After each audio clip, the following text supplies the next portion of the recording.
KPK menetapkan Direktur Penindakan dan Penyidikan Ditjen Bea Cukai periode 2024 sampai Januari 2026, Rizal, sebagai tersangka suap kasus importasi barang. Rizal dan 5 tersangka lainnya menerima suap untuk meloloskan barang palsu masuk ke Indonesia. Total ada 6 orang yang menjadi tersangka dalam kasus ini. Berikut identitasnya. 1. Rizal, RZL, selaku Direktur Penindakan dan Penyidikan Direktorat Jenderal Bea dan Cukai, P2DJBC, periode 2024 sampai Januari 2026. 2. Sisprian Subiaksono, SIS, selaku Kepala Subdirektorat Intelijen Penindakan dan Penyidikan Direktorat Jenderal Bea dan Cukai, Kasubdit Intel P2DJBC. 3. Orlando, ORL, selaku Kepala Seksi Intelijen Direktorat Jenderal Bea dan Cukai, Kasih Intel DJBC.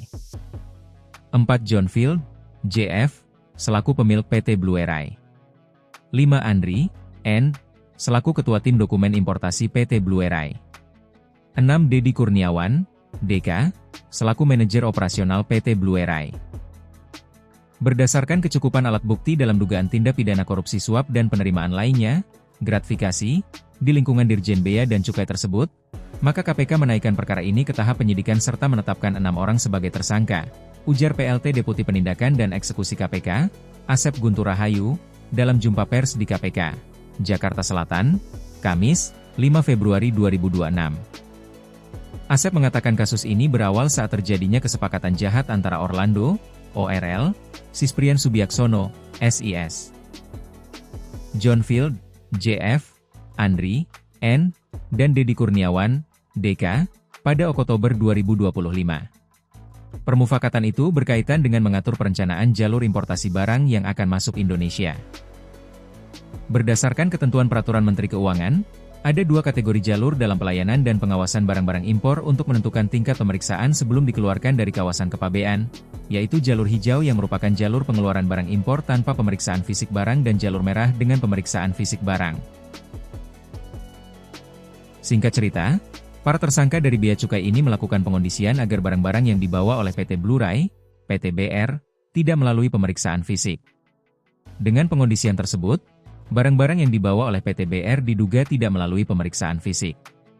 Sehingga barang-barang yang diduga palsu, KW dan ilegal bisa masuk ke Indonesia tanpa pengecekan oleh petugas Bea Cukai, jelas Asep.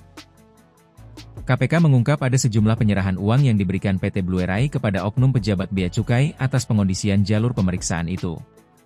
Penyerahan uang diberikan pada periode Desember 2025 sampai Februari 2026.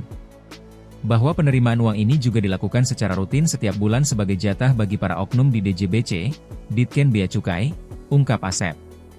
Total barang bukti yang disita KPK dalam kasus ini sebesar 40,5 miliar rupiah.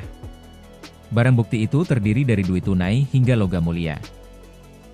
Selain itu, tim KPK juga mengamankan barang bukti dari kediaman RZL, ORL, dan PT BR serta lokasi lainnya. Karena ini ada beberapa lokasi ya, Safe House gitu ya. Yang diduga terkait dengan tindak pidana ini, total senilai 40,5 miliar rupiah, kata Asep. Barang bukti yang diamankan KPK rincian sebagai berikut. Uang tunai dalam bentuk 1,89 miliar rupiah. Uang tunai dalam bentuk 182.900 dolar Amerika. Uang tunai dalam bentuk 1,48 juta dolar Singapura. Uang tunai dalam bentuk 550.000 yen Jepang. Logam mulia seberat 2,5 kg atau setara 7,4 miliar rupiah. Logam mulia seberat 2,8 kg atau setara 8,3 miliar rupiah. 1 jam tangan mewah senilai 138 juta rupiah. Asep mengatakan 5 pihak yang telah ditetapkan tersangka akan ditahan selama 20 hari ke depan.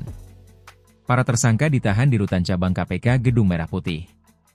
1 tersangka lain yaitu JF, KPK lakukan pencegahan ke luar negeri.